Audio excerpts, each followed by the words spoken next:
Works for me. Hello, everyone, and welcome down to episode number 80 of the Down South Photo Show.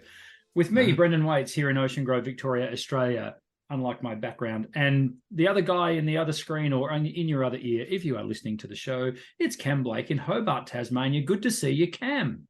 Good to see you, Brendan. It's feels like it's been months since we've both spoken. That's right. But it's only been 2 weeks. We probably should apologise to our viewers and listening audience for having a week off, but we had a week off. Yeah, every time we have a week off, I always get a message from someone. I won't name names, but someone sometimes sends me, not all the time, but they send me a blank YouTube screen. Right. And just go, "Where are you?" Mm. I'm like, "All right, okay." So it wouldn't be someone with the initials TP, would it? No. Did you hear what happened to TP? What happened to TP? TP got engaged. Oh, congratulations, TP. Well, to be honest, I'm in shock that someone would say yes.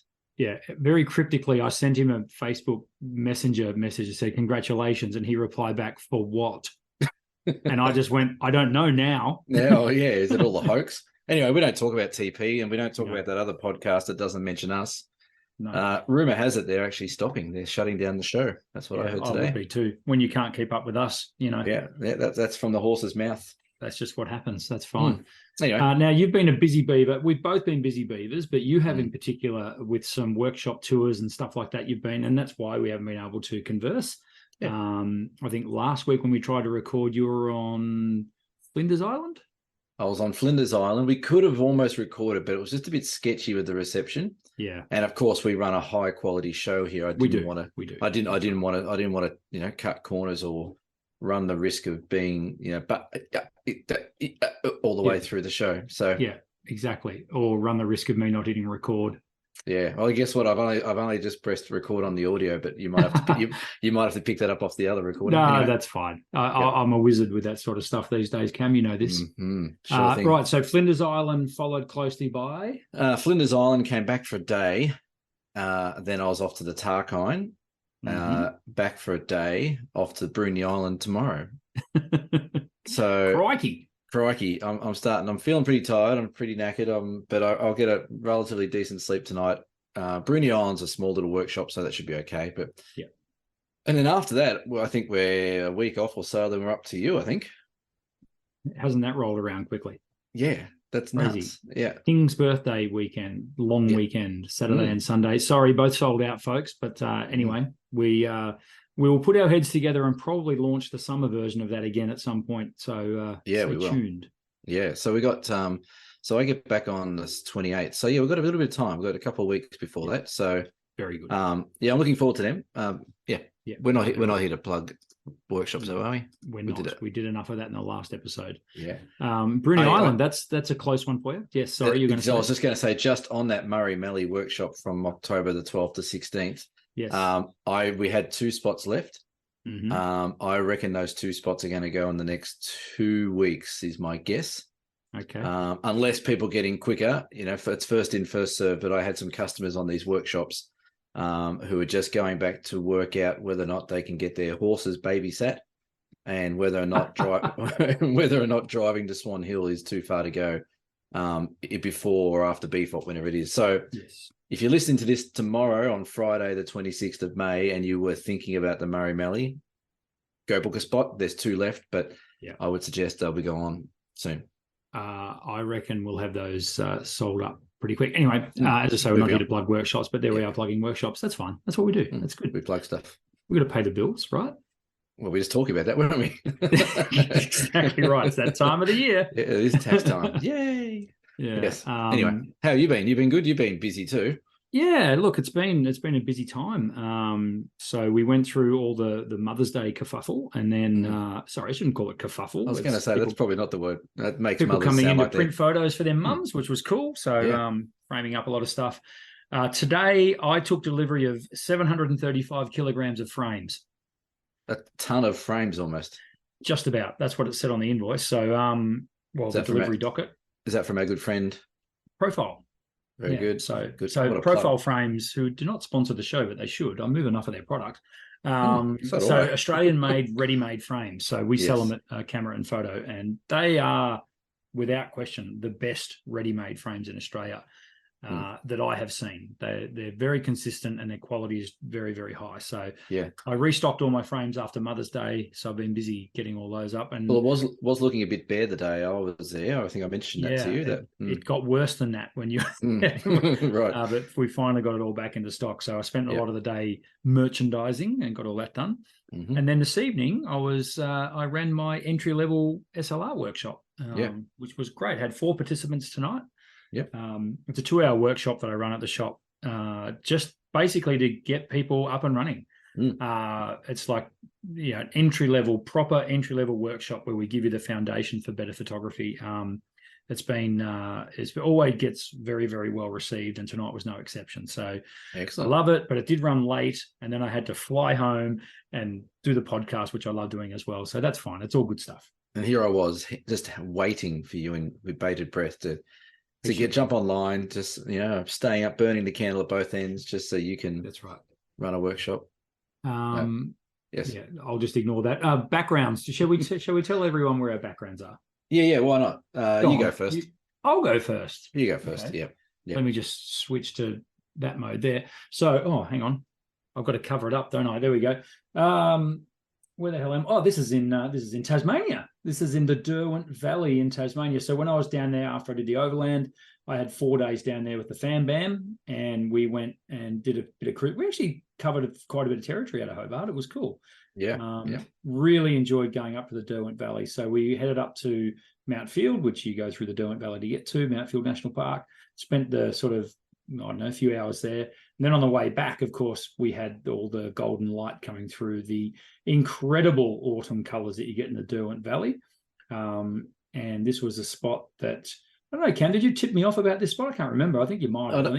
I don't think I actually did tip you off about that spot. I told you to go out that way, but I think that lookout you found all by yourself. Okay. But you're right. You're right. I did, yeah. So I came back up. This is sort of between the Derwent Valley and the highway. I can tell you it's right between a town called Bushy Park. Yes. And most people, you can go via New Norfolk and out through Bushy Park to get to Mount Field, or you can also go out through New Norfolk, but you cross over the other side of the river and then you go up and then go around. There's 2 ways to get out to Mount Field, and you came back one way, and that's probably the nicest view of the Derwent Valley there. You've done well. Oh, it's a magnificent spot. I got some great photos from there, and as I say, I had the family with me. They loved it. It was for the first time. I think my kids are old enough now to appreciate it. Yep. And my son was actually standing there with me, who's 14. And he was like, you really like this stuff, don't you, Dad? And it's like, yeah, son. And he's like, I think I can see why. Yeah. It is good when you get a scene that maybe, for lack of a better word, non-photographers can go, oh, wow, that's really pretty. Yeah. Then you know they get it. Yeah. You're probably doing something right. Yeah, because most of the time they look at us and like, what are you looking at? Like, what are you taking photos? What are you taking photos of? I don't see what you're seeing. So my wife does that all the time. She's like, "What? Oh, okay, yeah, okay, I see it. Yeah, right.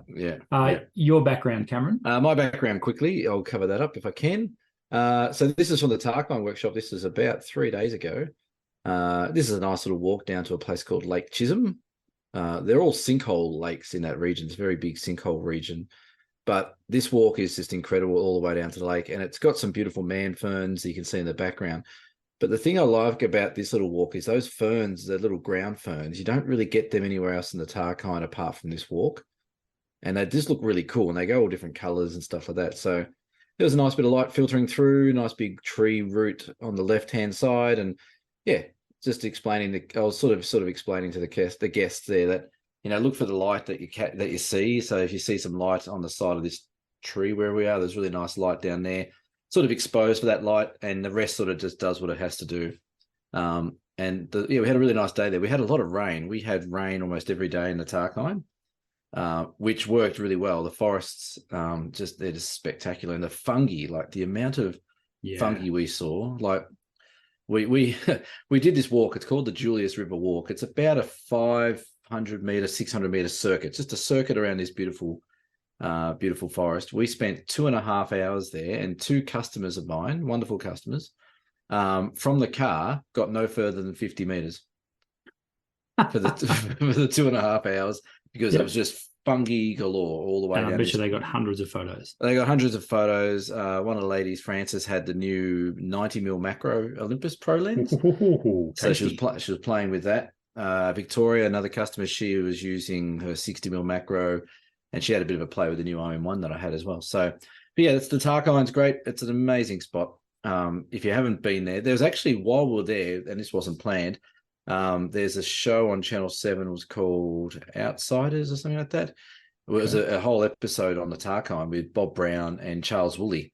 No, I saw that advertised. I want to catch up with that. Yeah, so do I. We didn't get to watch it. It was going on in the background the other day, and we're like, oh, that's the episode about this thing where we are, and we never got around to it. But I actually saw Charles Woolley in Rosebery the day that he was filming that. He was in the main street, and I was doing another trip. A nice guy. It's Spotlight. It's called the show Spotlight. Okay. It must be what happens when you go to Tasmania. You meet Charles Woolley, because I met him in Hobart as well. Well, on your trip that you just did? No, on my honeymoon in 2001. Oh, right. Okay. He probably moves pretty slow. Yeah, well, that's right. It was actually funny. We were in the main street, and this is on the trip that I did with Seng a couple of weeks ago. Yep. And we're walking through Rosebery, and we're walking up the street. I'm like, there's all these film crews doing, they were sticking these big suction caps on the front of their car window and stuff like that. And Charles Woolley was sitting in the driver's seat, and he looked over and we're like, hey, as you do, hey, mate, how you going? Yeah.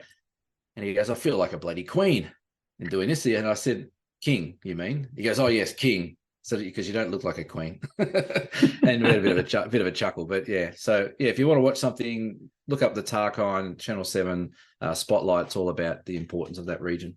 Yeah, you've been telling the listeners a lot about the Tarkine, and in your own little way, you highlight the importance of these areas by taking people there to photograph them and showing them what they're all about.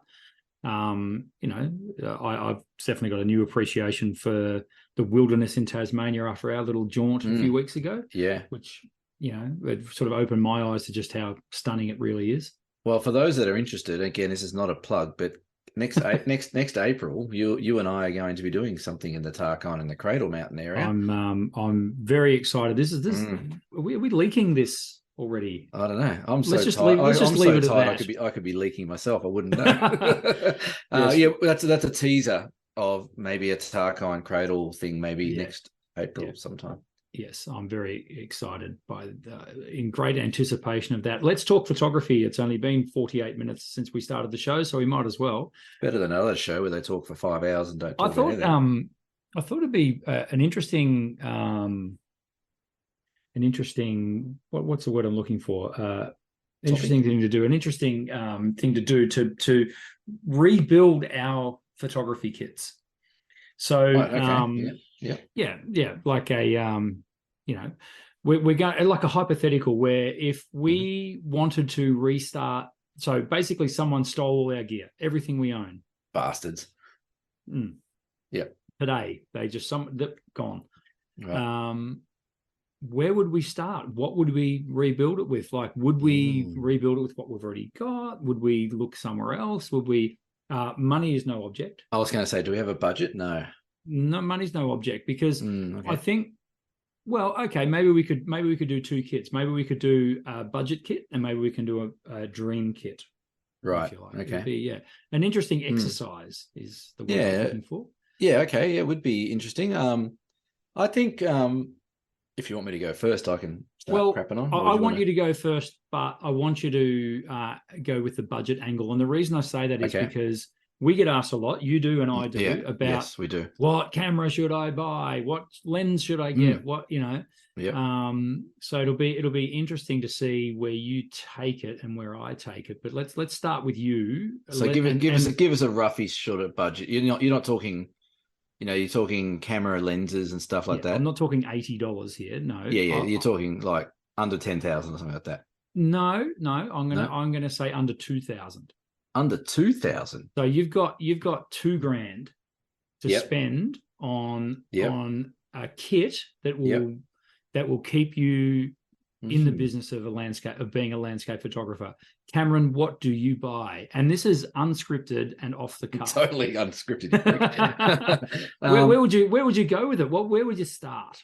I think I would stay true to what I had stolen. I would stay true to probably still getting an Olympus kit. Yep. I would do something like the EM1 Mark II. Yep. And the 12mm f2 little fixed focal length lens. If I was purely just going to go do landscape, and I wasn't having to worry about maybe doing commercial or weddings and all that kind of jazz. Yep. We want to go with the landscape theme because because it's a landscape. About. Yeah. So I would go the EM1 Mark II with the 12mm f2 lens. I think that's a really great little light, compact, cheap kit that will give you excellent results in that field of landscape. That 12mm f2 lens. So for those playing along at home, so Olympus or OM System is now called, but they were called Olympus when they made the OM1 Mark II. So let's call them Olympus. Yeah. They use the micro 4/3 sensor. So it's a compact sensor in these cameras, which gives you a 2 times multiplying effect to your lens. So a 12mm f2 lens is effectively a 24mm f2 lens. So still pretty wide. I think 24mm is a pretty versatile landscape. I reckon 24mm is almost my most common focal length for landscape. Right. So yeah. Why do you reckon that is? Any ideas? I think I know it took me a while, and this is probably me just in general, but it took me a while to change to what, like there was a big shift to really ultra wide lenses at some stage. So it went from traditionally sort of being 24, 21mm, and then it started going like to 18 and 16mm where you get these super wide shots.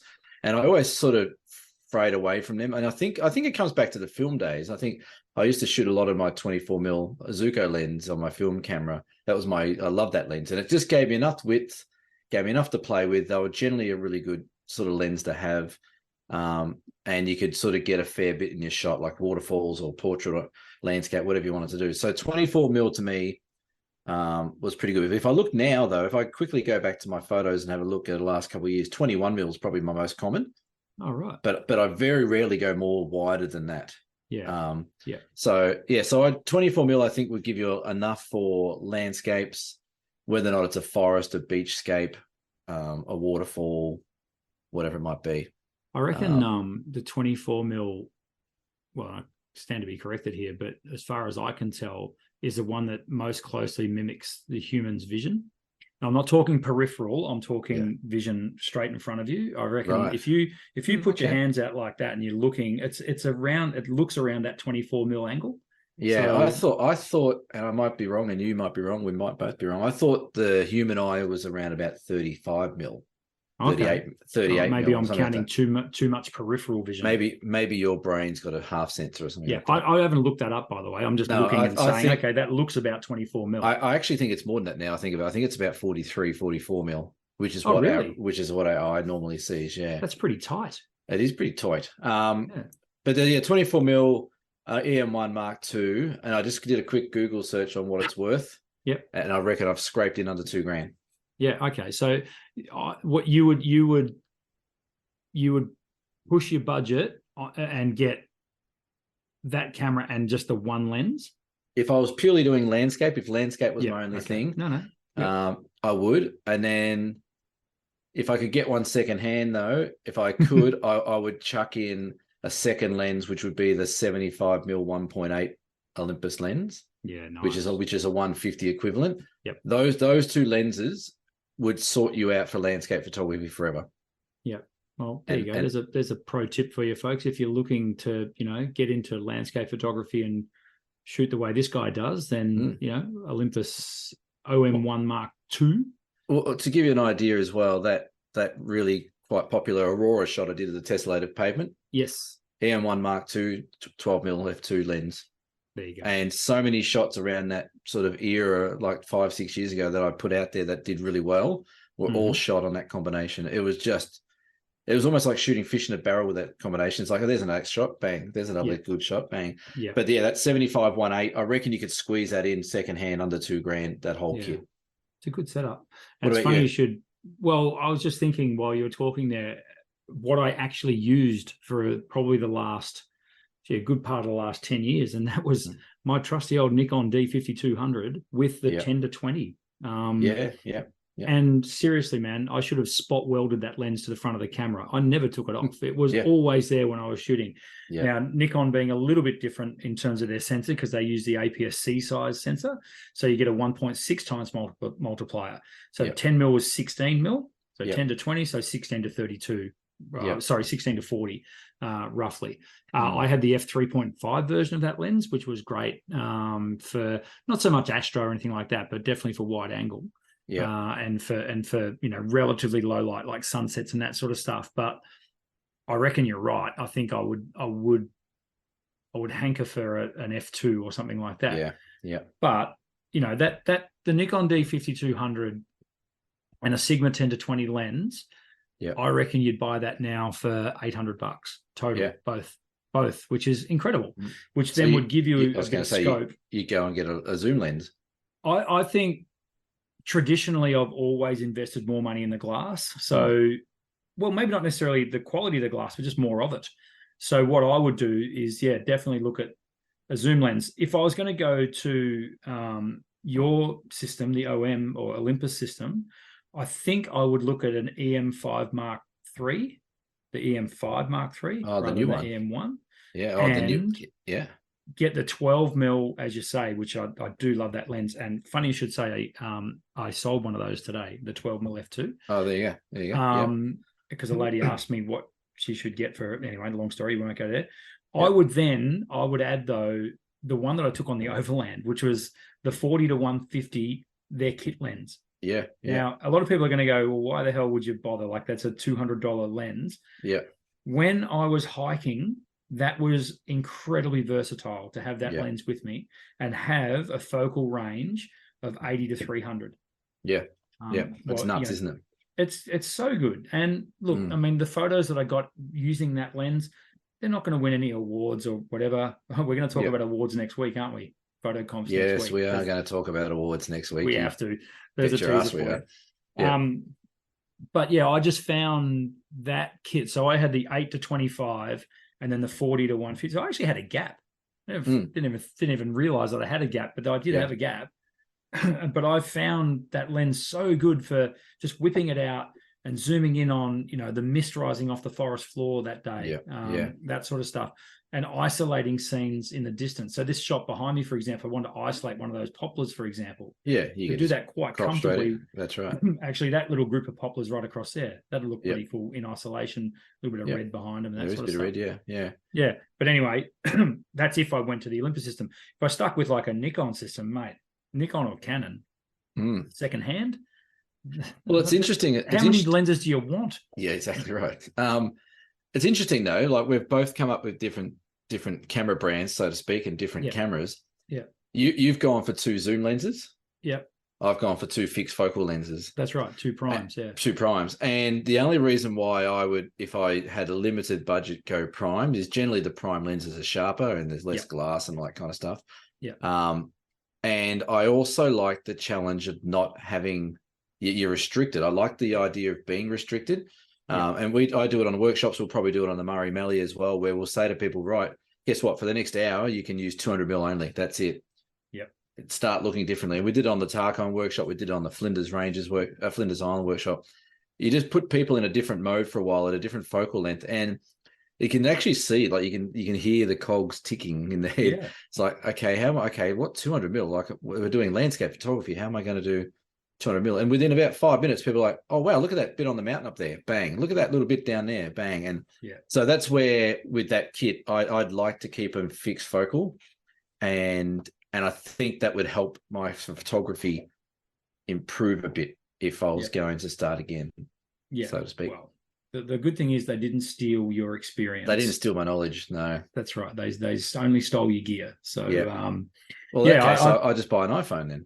Well, that's right. exactly. Like I did last year. Yeah, that's No, right. I tend to agree with you there. That being married to a fixed focal length, particularly to 75, that would be Yeah. a real challenge. Mm. But having, what is it, 75 f2? No, it's a 1.8. Holy smokes, It's a 75 1.8. it's Very a stunning versatile. lens. I'm thinking out loud in my head here because that's what I do. I got to go to Bruny Island for 3 days. Mm-hmm. How about I do a challenge of using only those two lenses on the OM1 for the whole trip, Done. and then we'll put some examples up on the Facebook page, and Yep. That maybe works really say, well. which is going to annoy me because we're doing a boat cruise around the bottom of the island, and where you need a big long lens. Sometimes you watch there'll be a great bloody whale or jump out of the water. It'll be the best shot you've never taken. Be the best shot I've ever seen. That I haven't been able to take, but maybe I'll do that. Maybe I'll challenge myself. I'll take the OM1, the 12 f2, and the 75 1.8, and that's it for the trip, and that's all I'll shoot. And I think it'll be a good experiment. I think people should try and do that as well. Maybe. No, I agree. I think it will open your eyes. And sometimes I'm a lazy photographer. I know I am, but I am prone to sometimes zooming in rather than using my feet, which has ramifications with my images in terms of even in terms of hyperfocal distance, but in terms of using the when you lens compression as well. So zooming in and compressing rather than opening up the subject and actually getting separation where you should. Like all of a sudden now that rock intersects with the horizon, you muppet. Yeah, that's right. Yeah. So it makes a big difference. I think also just while we're talking about that, if people want to share photos of what they do, there's one thing we probably haven't pushed too much on this show. We've got this beautiful, great little community of people, or 535 on YouTube and a whole heap on other things. But we do have a Facebook page. It's the Down South Photo Show Facebook page. If you do want to chuck some photos on that page, like we talk about what we do and where we go and shoot and we show our backgrounds, I'd love to see what people can do. So just get on there. You can post up I think we let people post photos up there. Put it up there. Tell us where it is. Tell us what camera it is. Tell us what you like or don't like about the shot. It'd be great to see a little bit of a collection of viewers and followers' images go up there. So go check it out. It's in the link I'd love below to see somewhere. it too. I'd love to see it, and particularly if you've got a shot that you might have battled with and you weren't, and you need some advice, chuck it up there. We'll happily have a look and tell you what we think. Yeah. Sometimes it might even be dead honest critique. Yeah, it's okay. Because at the moment, all we've got up there is our boring, crappy photos. Yeah, exactly. Who needs that?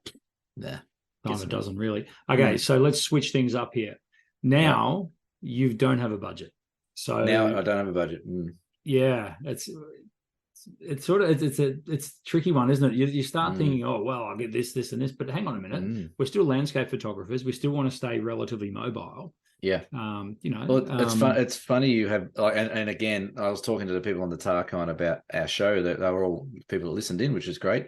But they all said, "Oh, how much do you script your show?" I said, "Really, we get on like 30 seconds before." We hang shit on each other for about 30 seconds. And that's right. And then we record. And I quickly glazed over this today, what the run sheet was going to be. And I saw this and really didn't put much thought to it. But on the Tarkine, I had a really good conversation about the cameras I have. So I've had like Fujis and the Leicas and the Olympus. But if I had an unlimited budget of camera, and I hand on heart, this is going to sound like it's the worst plug of all time, but I would probably still stick with my OM1 at the moment. Yep. And I would just buy as many of the pro lenses as I could for that camera, because with the Olympus camera, and it's maybe just something I'm really used to, and I'm sure people use Canon, Nikon, Sony, whatever it might be, they're the same. But I just take more photos and better photos with this system. Like it's hands down stands out with, like, if I look over the history of what I've done over the last 10, 20 years, the greatest shots that I think I've taken have all been on that system. So it works for me. It works for portability, lightweight, weatherproofing. I think the lenses are really nice. I've just been printing a few photos for customers today up to A2 off the Olympus, no problem. So if I had an unlimited budget, I'd still stick with probably the Olympus system I had now. I've got this Leica sitting next to me here, which is worth a squillion dollars. Yeah, it's great. The quality is fantastic, but it's a bit cumbersome. It's a lot slower. So if that was me, it's a shit answer to the question. I know you're probably looking for me to come out and say something else, but not at all. I think I would stick to, and just over the last few weeks, the last month, I've sort of once again fallen in love again with this system that Olympus or OM have brought out, because it just works for what I like to do. I get nice results that I love. So if it ain't broke, don't fix it. Took the words right out of my mouth. Yeah. I think for me, if the budget was unlimited, so avid listeners will know that I've gone back to the OM system. Look, and without question, there's a lot of your influence in that. I mean, sorry about that. Well, part of the reason why, and it's a small reason why I went down that path, is you and I are going to end up doing a few workshops together. We already have. We're doing more. Yeah. It would be counterintuitive, I think, for it's great for us to be able to share lenses. Yeah. And I see you using me for my lenses. Yeah, of course. That's all it is, Cam. That's exactly right. But having said that, I also think it would be counterintuitive for us both just to stick with one brand. For teaching reasons. So if it were up to me, I would put. I'm going to get some splinters here and be a fence sitter. For sure. That OM5 that I've got, I am smitten with that camera. I love it. I think it's awesome. I'm so glad I went for that over the OM1 Mark III, purely for portability, size, that sort of stuff. Yeah. It nailed everything I needed it to nail on the overland, and so far the other shots I've been getting back home. I love it. It's probably because I used Olympus way back in the day, so the learning curve was quite shallow for me. Yeah. However, I think I would, if a budget was no option, I do think I would end up with some kind of full frame system. Now, whether that be Sony, Nikon, or Canon, I don't know. The Nikon Z series, the Z8 that's just been launched, is getting very, very good raps. Is that the we'll $8,000 talk about one? Price in a minute. $8,000. Yep. Remember, I've got unlimited money here. Yeah. And it's no secret that the high end Nikon, their nano coated lenses are fantastic, as are the Canon R series lenses. Yeah. There's also this little company called Sony that make these Z7. Listen to me, A7 series cameras. So the A7 Mark III, the A7 Mark IV. Their G Master lenses are absolutely phenomenal. They're brilliant. G for great. But I'll tell you, that is G for great. I'll tell you the reason I don't have them. It's because they're too freaking expensive.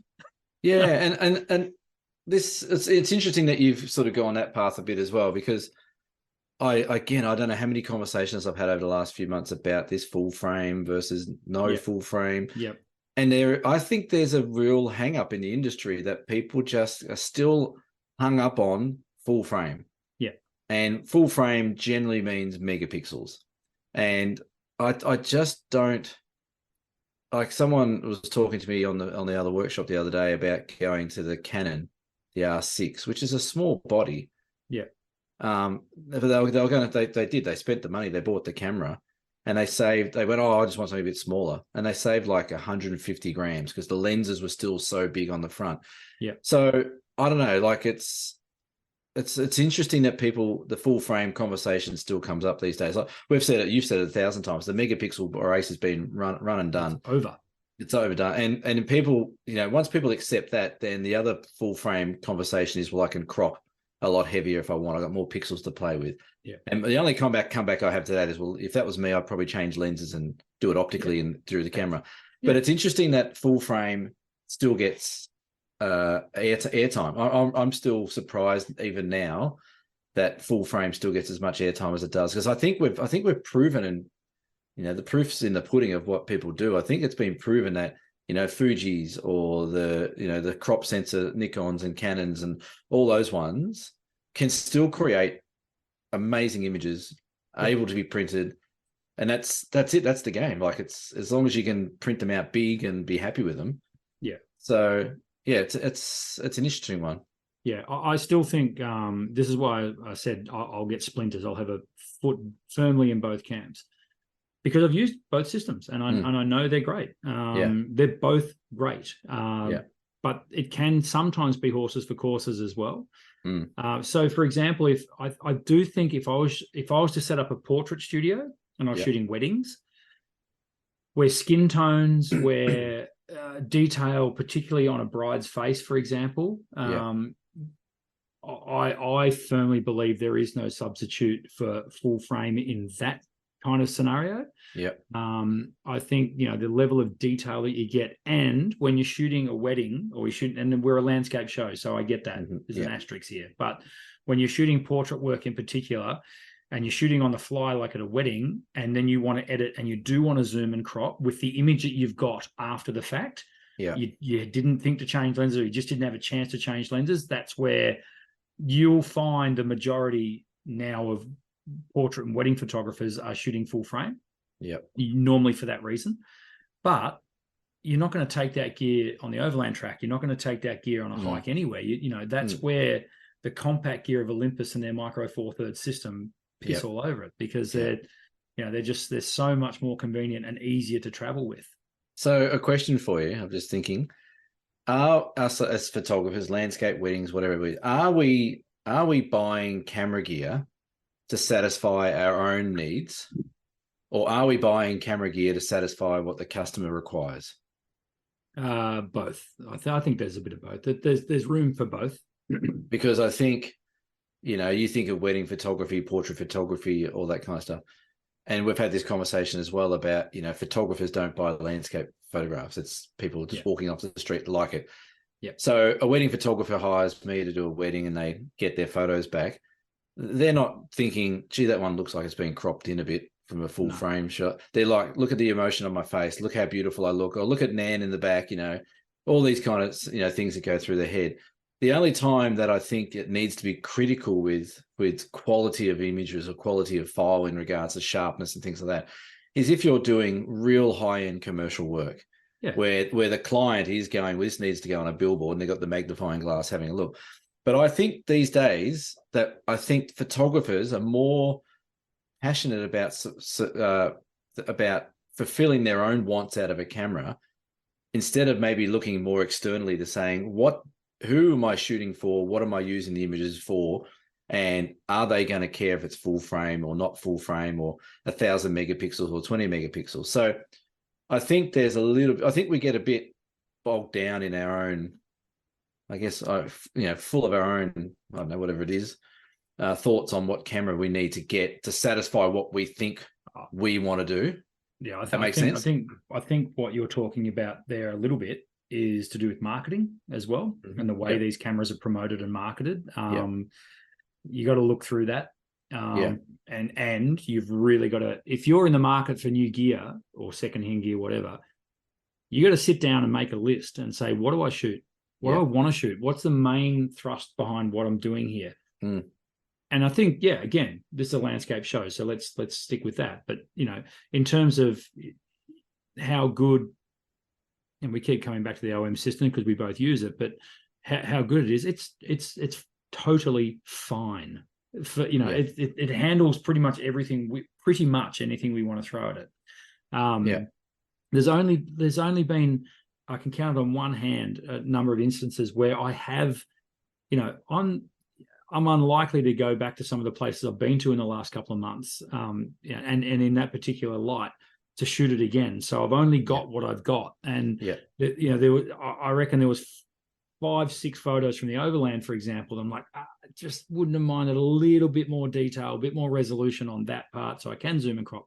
It's by the by, though. I'm still happy with the photo. It's just the extra bit of versatility I would have given. Here's another story for you real quick. A customer came in today. So lovely young lady, just been married, got her wedding photos back. Beautiful. Photographer did a fantastic job. I don't even know who they were, but they did a brilliant job. Some of the photos were great. However, she brought up a photo on the screen on the photo kiosks I've got there. She brought up the photo on the screen. She goes, I absolutely love this photo. It's the best pose that the photographer captured. However, it's this massive wide angle shot, and it's got the church behind them, and they're this big in the frame. And she goes, so I zoomed in on it and all the details gone, and I'm thinking to myself, okay, that's it. I want to check and see what they shot with. And everything was shot on an APS-C size sensor, which kind of surprised me. The shots were awesome, but they used a small sensored camera. So there's a case in point where Yeah. had they shot that on full frame, Yeah. then that versatility would have been there. It was funny though, because she said, "Oh, it's such a shame because that's my favorite photo." Yeah. I, of course, talked her into getting a massive canvas, so it didn't matter. Yeah. Good You job. know? Yeah, that's Yeah. right. That's what I do. So, Yeah, but yeah. but it's few and far between the instances of that. Like you said at the top, you've fallen back in love again with that Olympus gear, and there's a reason for that. It's because it's so bloody user friendly and as versatile as you need it to be. Exactly, it meets my needs, and that's what I'm trying to get at. Like that camera it's a half frame sensor when you look at it, but it meets my needs of what I need to do as a working professional photographer. Yeah. So I always sort of question myself when I see people go out and buy the biggest full frame they can get for the amount of money, like the new Nikon, the $8,000 camera. People, they're going to buy that just so they can go out and take happy snaps of holidays, or take some nicer shots, or they might be quite proficient at taking landscapes or whatever it might be. And then they don't do anything with them. They just put them on a computer and that's it. No, that's right. That's their hobby. That's their hobby, and that's their love, and that's their passion. And if you've got the money to spend on the newest and greatest things, then fantastic. But what I think you're saying before about marketing is exactly right. People, and there's that fear of missing out, or you don't want to be the person who doesn't have the full frame. I can remember a classic example when I bought the first Fuji GFX 50, which is the medium format. Yeah. And I was on a tourism junket out to Strawn, out on the West Coast here. And Tourism Tassie had flown all these big Instagrammers in from all around Australia to do a 3-day junket. And I was just lucky enough to be invited. And I knew before I went, I had this camera. I'm like, I'm going to take it. And I knew as soon as I would pull it out of the bag, people would be like, oh, what's that? What's that? And we're sitting on this old railway line that goes between Strawn and Queenstown, this old beautiful wilderness railway. And I pulled it out of the bag. And within seconds, it was like bees to a honeypot. What's that? Give me a look at that sensor. How big is that sensor? How big? And I showed them the sensor, and they're like, oh my God, that's incredible. That's the best camera. I'm like, no, it's not. I said, maybe the person using it might be okay. I said, but that's just a tool. It's just a camera. Yes, I've got, you'll be able to crop the shit out of things. I'm like, I don't want to crop the shit out of things. I want to shoot it properly. So it's almost like, like cars. People rock up in a Ferrari and they're like, oh, wow, you must be rich and really famous and do all that kind of stuff. But they don't drive the car properly. They don't put it on a racetrack. They don't do anything like that. So that I always keep coming back to that sort of thing that, I think we need to move away from megapixels, full frames, and all that kind of stuff. I agree with what you're saying about, cropping in for a wedding photo or doing something like that. And, they may be few and far between in scenarios where that happens. But for us landscape photographers, really, I don't think it makes any difference anymore. Let me give you a scenario. So the photo behind you there, for example, let's say you shot that on your Olympus, I'm assuming. Yes. Let's say I stood beside you and I shot the exact same photo on a A7 IV Sony full frame with their G Master 24-70, and then we, by some weird coincidence, happen to have both our photos fully framed in a gallery side by side. Yep. Do you think the buyer is going to go, I'll take that one? I'll tell you what, though, I'll put it this way, that if the person was a photographer, a hobbyist, or a photographer hobbyist, who aren't going to buy it anyway. Well, they might, but what I reckon would sway them if it had, let's call it Tarkine Forest. Both of us had the same title, Tarkine, Lake Chisholm, blah, blah, blah, shot on Olympus, shot on Sony. I reckon they'd be swayed to go and buy the Sony one because they think it's a better shot. Yeah. It looks exactly the same, but they think it's a better shot because it's on a full frame camera. Yeah, and if they're a photographer and they know. Know if they know gear or have an idea, or if it wrote down the bottom full frame 60 megapixels, that's half frame 20 megapixels. Yeah. Even though it looks the same, people, and this is a human element that we look to go to the better, or we think that the bigger is better type of thing. And I'm telling you, it's not. And people can save themselves a hell of a lot of money, and they can save themselves a hell of a lot of weight, and they can save themselves a hell of a lot of sore shoulders and stuff like that if they just move away from the thought that I need to buy a full frame lens with massive megapixels with big lenses to create lovely photos. You don't. We've proven it. You can do it on iPhones. You can do it on Fuji's, Sony's. It doesn't matter. It's the person using the camera and the knowledge behind the camera that makes the shot better. That's right. Let's see how far we can get off topic.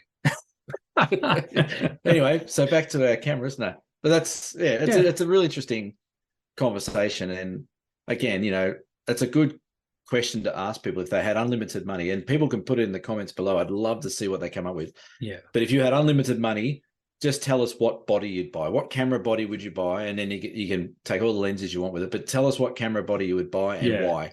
Yeah, and I would argue as well, when it comes to the big brands, so Sony, Canon, Nikon, Olympus, Panasonic, Fuji, to a lesser extent Pentax these days, the body is one thing. Their lens range, if you look across all of those manufacturers, their lens ranges are all pretty much the same. Yeah. They're. Yeah. Yeah. And Sony bang on about G Master, Canon bang on about L series, Nikon bang on about their nano coating lenses and all. What are they called? ED or whatever they're called. Yeah.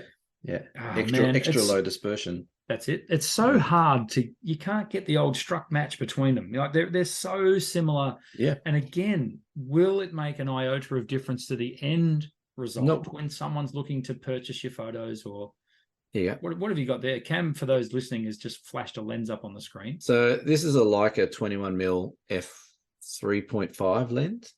Lovely. It's a $5,000 lens. It looks like a $10 cheapo lens from the 1960s.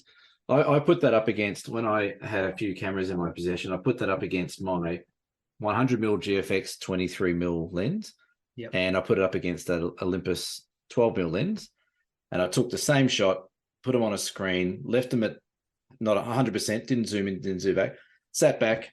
And the only difference I could tell was a little bit of difference in color. Yep. Like from a distance, I couldn't say, geez, that's a lot sharper. That looks amazing. No. Yep. So it's funny. Let's end this here. I've told this story before, but I went on an Olympus Day when I used to work for Camera House, and when on Olympus Day, we went to, where did we go to? Werribee Zoo, the open plain zoo, whatever it's called. Not the Werribee shit farms. No, the Werribee Zoo. And then we went, so we all got our photos at the zoo. We had giraffes and lions and hippos and all the whole bit. And then we went back to some hotel in near South Bank, and we sat there and we had a little conference and we looked at the photos, and they all said, okay, give us your best photos. So we did that. And then they printed it on this super glossy paper, this Epson brilliant, like in A1, big things, right? And they brought my photo that I took and they put it down in front of me and they handed me a magnifying glass. How dare they? And they said, here, have a look. And I said, why? Yeah. And they said, oh, so you can see that. I said, who does that? Yeah. Well, what's, because I've been selling photos for a long time, and I'm like, people don't do this. No. Nobody cares. That's right. It's all about correct viewing distance, not what you're trying to do here. Yeah. It's all about, you put that canvas print or that frame photo on the wall. No one walks up to it within 3 millimeters and goes, oh, goodness me, that's sharp. Yeah. They take the whole scene in. That's how you shot it in the first place. So that just solidifies and validates your point that it ain't what you got, it's how you use it. No. And being a male, we all know that. Exactly right. Shall we move on? Well, one last point. I will wait. One little last point on that as well. Last point. Last point. I've seen it over the last few months that people, and love them to death, they come on the workshops and they learn, and that we have a great time. But they take the photo, they replay the photo. The first button. What do you think the first button is after the play button? The scrolling zoom thing. They zoom in, zoom in, zoom in. And I keep telling these people, you're zooming in on a digital file on the back of a low resolution screen. 1. 2, you're zooming into like 1,000%. Everything is soft at 1,000%. Yeah. So if that's you, if you're out there pixel peeping after every shot, stop. Leave it at 100%. Make sure the composition's good.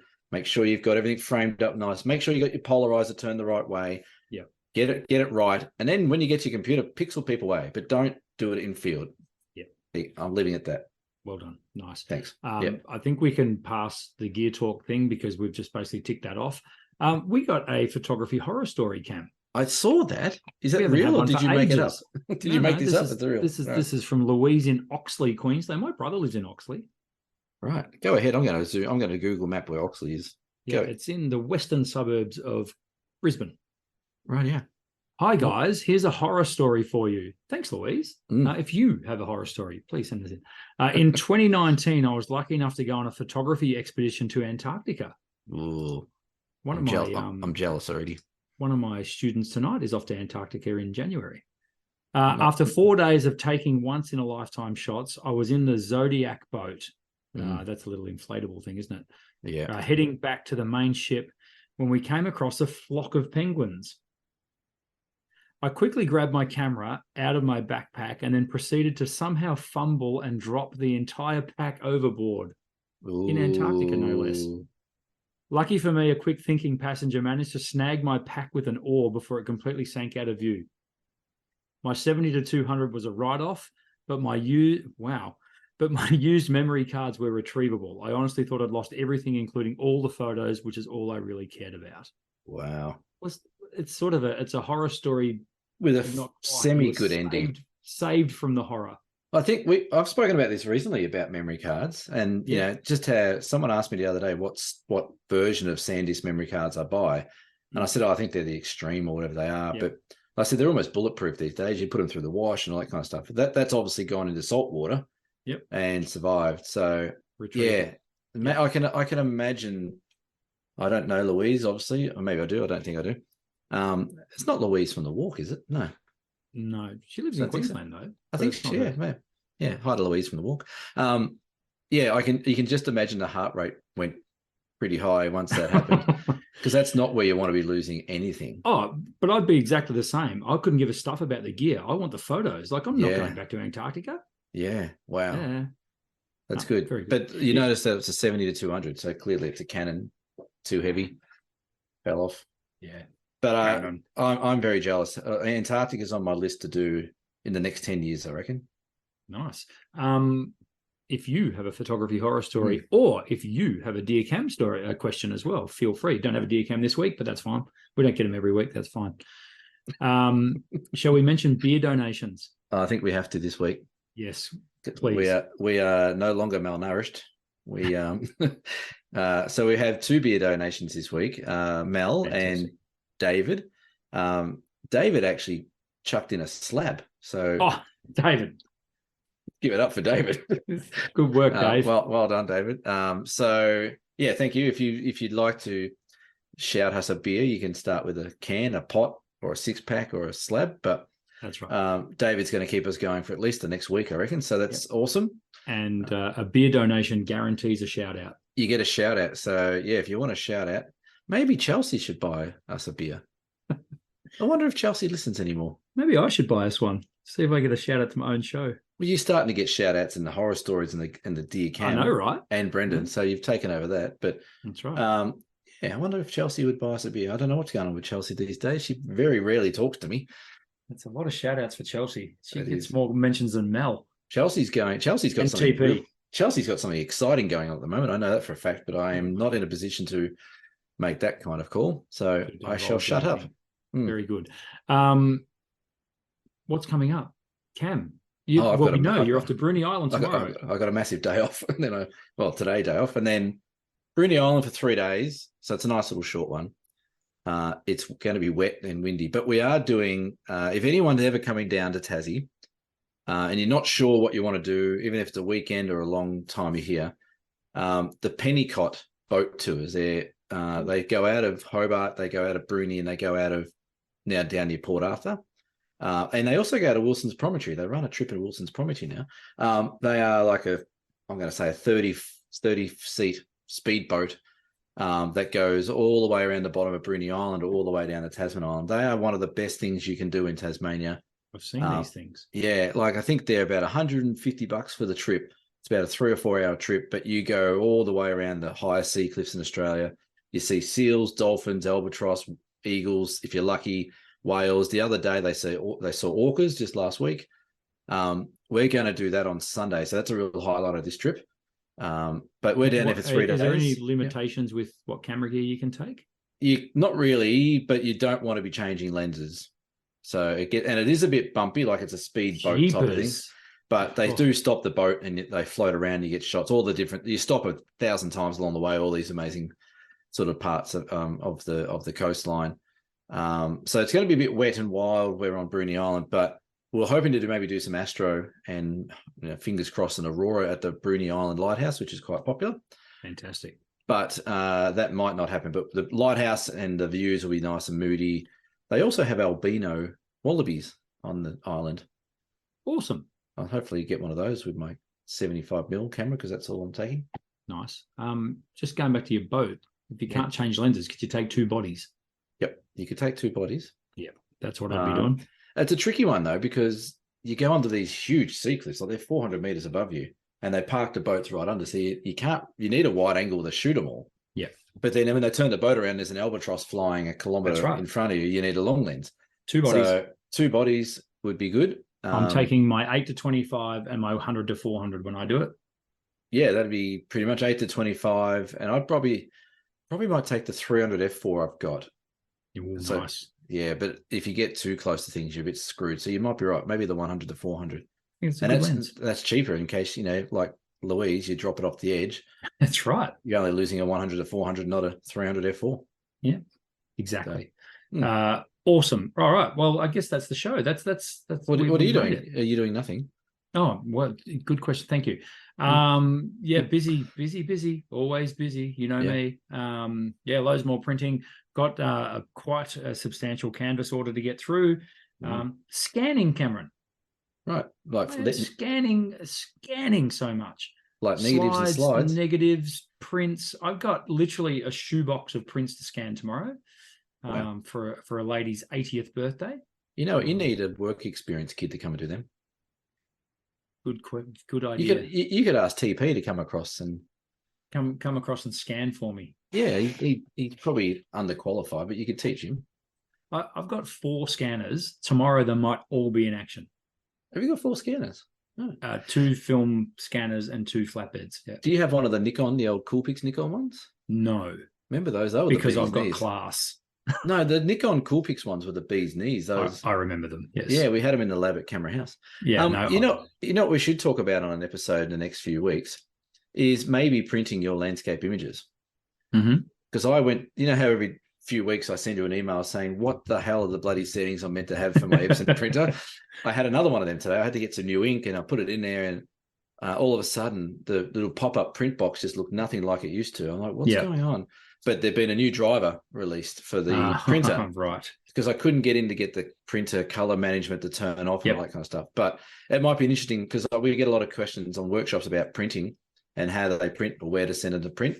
So maybe we can try and do not so much a technical version of it, but maybe some options of cheaper printers to buy and paper that you use and stuff like that. Absolutely. Happy to open up that little can of worms. Cool. That'll be fine. All right, that's it. That's the podcast. That's episode 80 of the Down South Photo Show. You have a nice time on Bruny Island. It's going to be cold. It's going to be cold. Yes. Jamie, my friend Jamie's coming on this one. He's co-hosting this one with me. Is this the Jamie that I know? This is the Jamie you know. Yep. Say hello to him for me. I will. I've told him to make sure he brings the change of underwear and socks for this trip. That's right. Exactly. Yeah. All right. We'll see you guys next week for episode 81. Bye for now. See you later.